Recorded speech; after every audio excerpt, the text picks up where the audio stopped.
Markets have largely shrugged off the US intervention in Venezuela, but could geopolitics yet put a brake on the rally? Global markets have had a strong start to the trading year. The US military intervention in Venezuela caused a brief safe haven rush into the dollar, but dovish comments from Fed officials drove a risk-on mood on Wall Street on Monday. Investors rushed into shares in defence firms and oil, although the US oil giants say they've not yet had any conversations with the administration about potentially returning to Venezuela. Geoff Yu is senior EMEA market strategist at BNY. Geoff, the market seems fairly immune to geopolitics at the moment. Why do you think that is? Happy New Year. And I think you've answered your own question. Really, it is about the Fed at the end of the day. It is about policy expectations. As long as FOMC officials are comfortable with a gradual dovish approach, then I think the market will be comfortable with maintaining the risk rally. It really is as simple as that.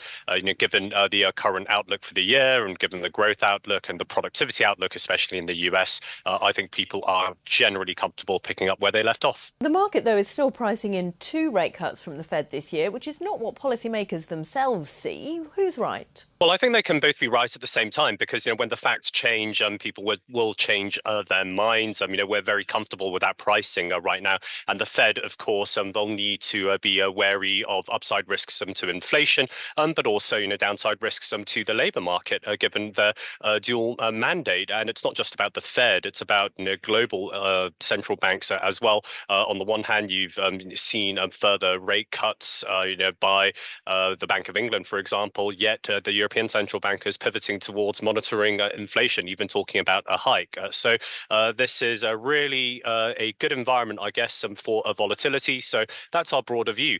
Yes, growth will continue, but data will be volatile. You mentioned the US labour market there. We've got, of course, a crucial jobs report out this week. What will the market be listening out for?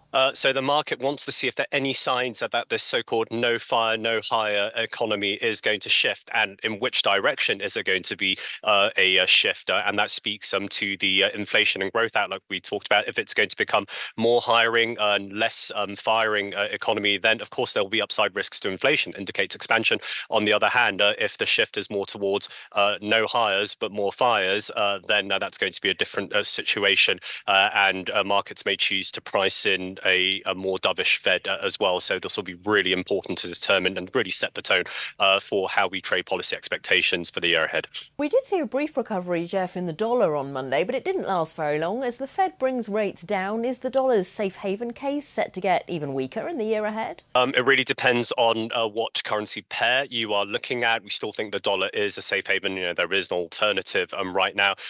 If we look at dollar against the euro, against sterling, I'm actually quite optimistic about the greenback's performance this year. But if I look at dollar against some of the funding currencies, against APAC currencies, which, to be frank, are undervalued and they need to strengthen, then it's going to be a different story. So I think you need to pick your positions very carefully. People will trade them tactically. So it's going to be a divergent path for the greenback, really depending on who's on the other side. And what about the equity outlook? Can markets match last year's gains as worries about the overvaluation of AI stocks won't go away?